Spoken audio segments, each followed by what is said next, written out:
Senador, nós estamos falando de obras, falamos da UniOeste, falamos das universidades estadual, e eu vou fazer uma pergunta que eu vi no horário eleitoral, o senhor falando da educação.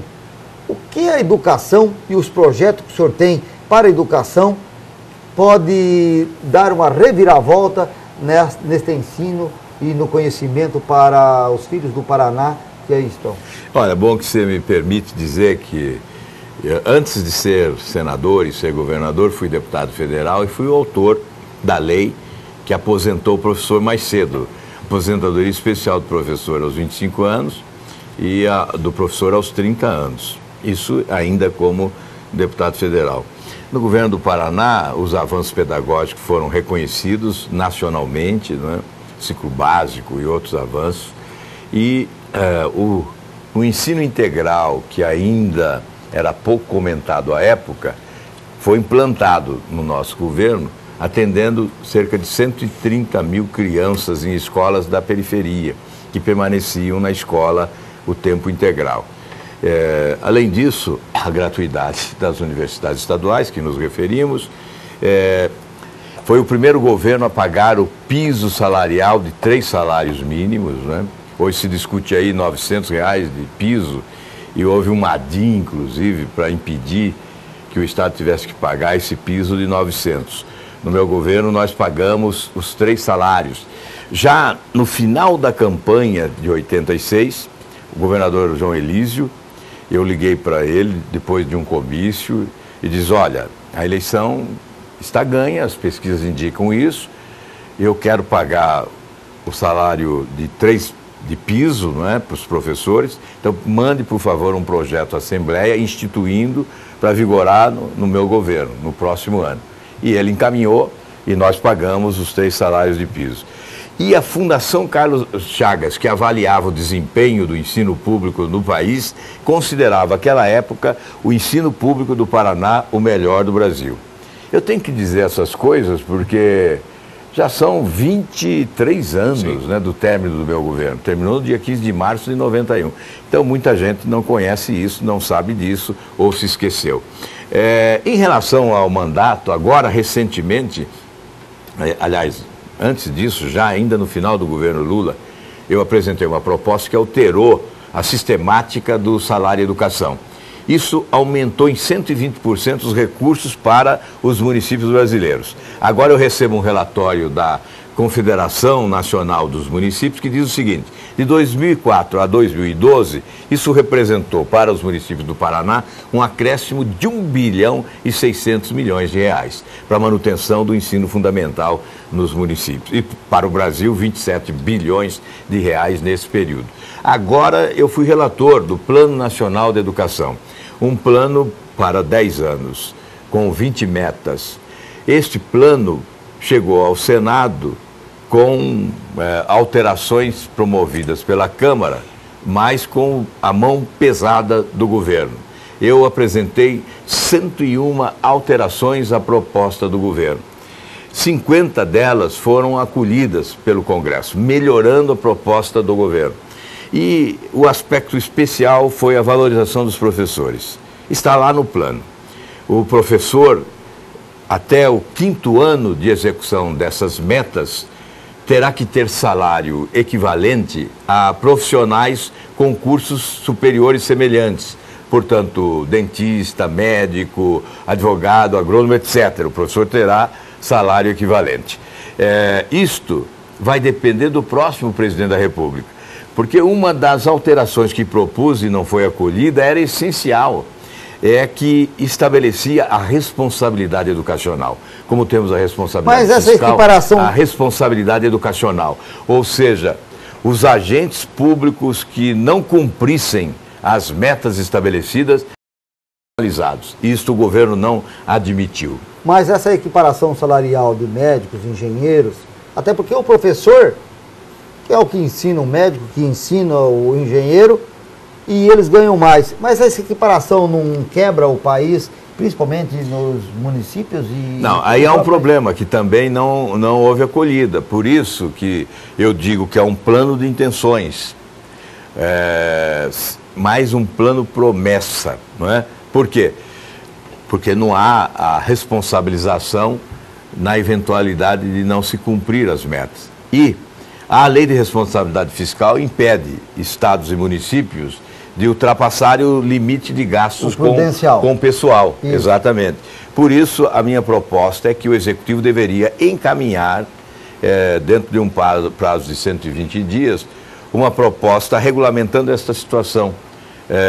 Quem sabe excluindo os professores do limite prudencial. E é claro, com os recursos que virão para a educação, são 10% do PIB. O plano fixa 10%, hoje é a metade.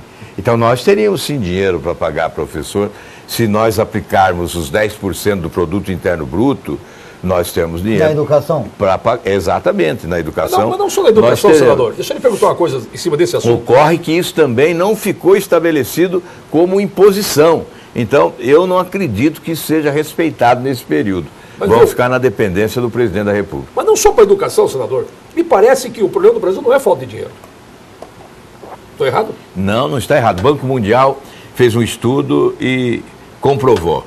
O problema de saúde no Brasil não é falta de dinheiro, é falta de competência administrativa, gerenciamento, de organização, planejamento e excesso de corrupção. Porque, veja, roubam em todas as áreas. Agora, roubar na área de saúde é crime duas vezes, né? Dois crimes. É o crime de roubo e o crime de assassinato. Porque tem gente que morre por falta de dinheiro nos hospitais. Então, é evidente que se nós aplicarmos corretamente os recursos na área da saúde, nós não teremos esse caos. Mas o governo também, federal, não assume a sua parte. Porque nós temos governo estadual, 12% da receita em saúde. Governo municipal, 15% da sua receita em saúde. E caberia ao governo federal aplicar 10% da sua receita. E o governo federal não admitiu até hoje assumir essa responsabilidade e ele é, portanto, o grande responsável pelo caos. Ele é responsável, cúmplice pela omissão ou por cumplicidade, ele é responsável pela incompetência, pela corrupção e pelo caos que há na saúde pública brasileira, o governo federal. O senhor paga um preço pela sua maneira combativa de ser no Congresso Nacional? O senhor paga um preço caro, não paga, senador? Pago caro, é evidente. Se não tivesse vida limpa, não poderia fazer isso.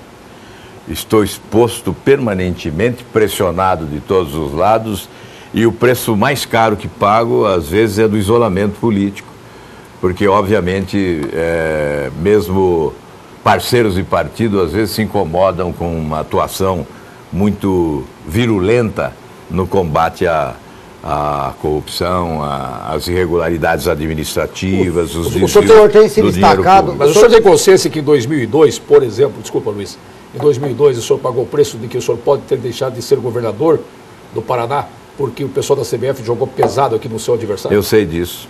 Foi.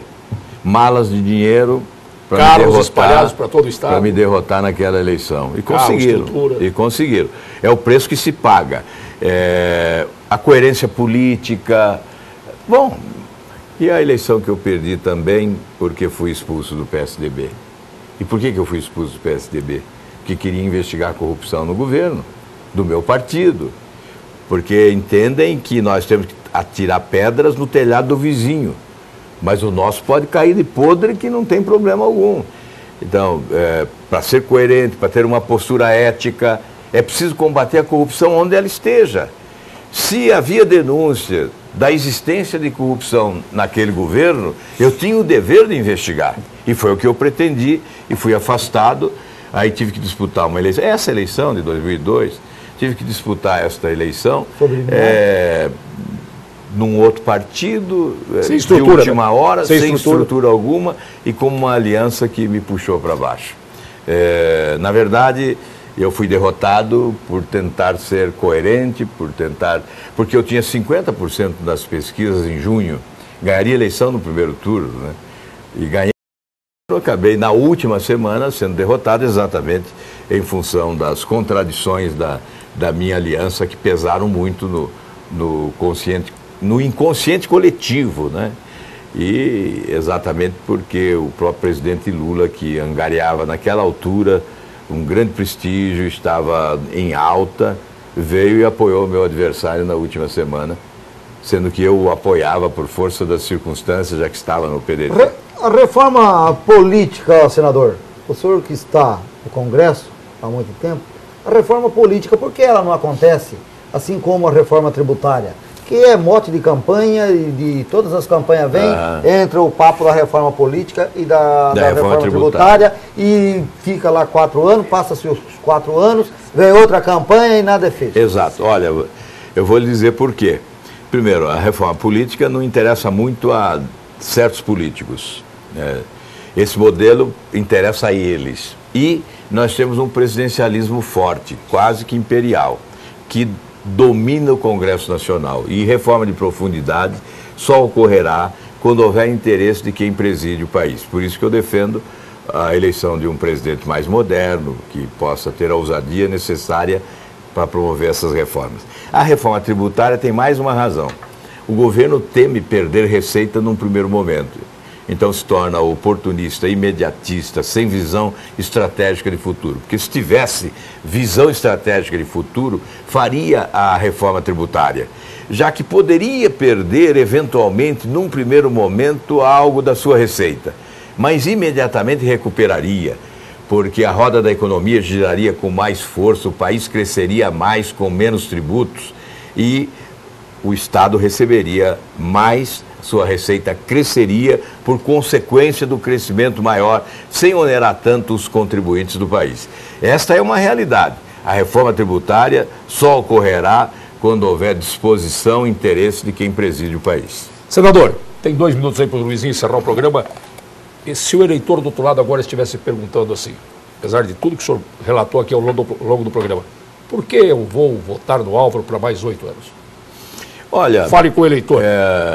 Eu quero agradecer já, porque o eleitor está dizendo, as pesquisas informam, que pretende me dar mais 8 anos de mandato. Eu posso assegurar que essa maciça votação que se descortina, espero que ocorra realmente até o dia 5 de outubro, né, e que até aumente, espero que essa votação se confirme para que eu assuma essa responsabilidade.